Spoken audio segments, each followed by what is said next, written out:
চলচ্চিত্র পরিচালক মোস্তফা সরোয়ার ফারুকী সংস্কৃতি মন্ত্রণালয়ের উপদেষ্টা পদে দায়িত্ব পাওয়ার পর মন্ত্রণালয়টির দপ্তর থেকে বঙ্গবন্ধু শেখ মুজিবুর রহমানের ছবি সরানো হয়েছে।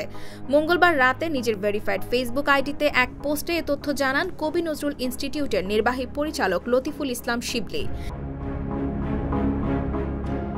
তিনি লেখেন, সোমবারের ছবিতে যারা আমাদের মাথার উপর শেখ মুজিবের ছবি দেখেছেন তাদের জানার জন্য বলছি যে ফারুকী আজ তার অফিস তথা সংস্কৃতি মন্ত্রণালয় থেকে ফ্যাসিবাদের আইকন শেখ মুজিবের ছবি সরিয়ে ফেলেছেন। সম্ভবত সচিবালয়ে এই কাজ ফারুকী প্রথম করলেন। দায়িত্বপ্রাপ্ত ফারুকীর মধ্যে আমি সেই স্পিরিট দেখেছি যে আমাদের বিশ্বাসের মর্যাদা রাখবে ইনশাআল্লাহ। উপদেষ্টা হওয়ার পর মোস্তফা সরোয়ার ফারুকীকে নিয়ে সমালোচনার বিষয়ে শিবলী লেখেন, ফারুকী দোষ গুণে মেশানো একজন মানুষ। এই মন্ত্রণালয় চালানোর যোগ্যতা তার আছে। অতীতে তার ফ্যাসিবাদের সঙ্গে ঘেঁষাঘেঁষির যেমন প্রমাণ আছে, তেমনি তাদের বিরোধিতা করারও প্রমাণ আছে। আমি খুব ভালো করেই জানি আওয়ামী ফ্যাসিবাদের দ্বারা সে কেমন নিগৃহীত হয়েছে। তিনি বলেন, জুলাইয়ের তীব্র দিনগুলোতে আমরা যখন অসহায়ের মতো দেশের সেলিব্রিটি বুদ্ধিজীবীদের সমর্থনের আশায় তাকিয়েছিলাম, তখন দু একজন ছাড়া আর কাউকে আমাদের পাশে পায়নি। সেই জুলাইয়ের দু একজনের মধ্যে ফারুকী ছিলেন একজন। ফারুকী সেই সময়ের স্ট্যাটাসগুলো অনেক তরুণকে সাহস জুগিয়েছে।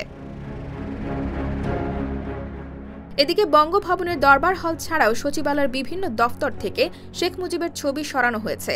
সোমবার ও মঙ্গলবার সচিবালয়ের বিভিন্ন দপ্তর থেকে বঙ্গবন্ধুর অন্তত ৬টি ছবি সরানো হয়েছে বলে কর্মকর্তারা জানিয়েছেন।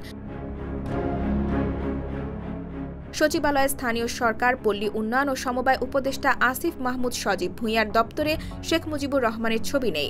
নৌ পরিবহন মন্ত্রণালয়ের উপদেষ্টা ব্রিগেডিয়ার জেনারেল অবসরপ্রাপ্ত এম সাখাওয়াত হোসেনের দপ্তর থেকে শেখ মুজিবুর রহমানের ছবি সরানো হয়েছে বলে জনসংযোগ কর্মকর্তা আরিফ বিল্লাহ জানান।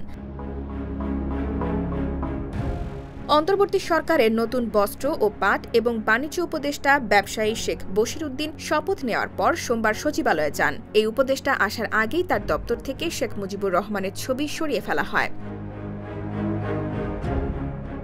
IBTV USA, new York.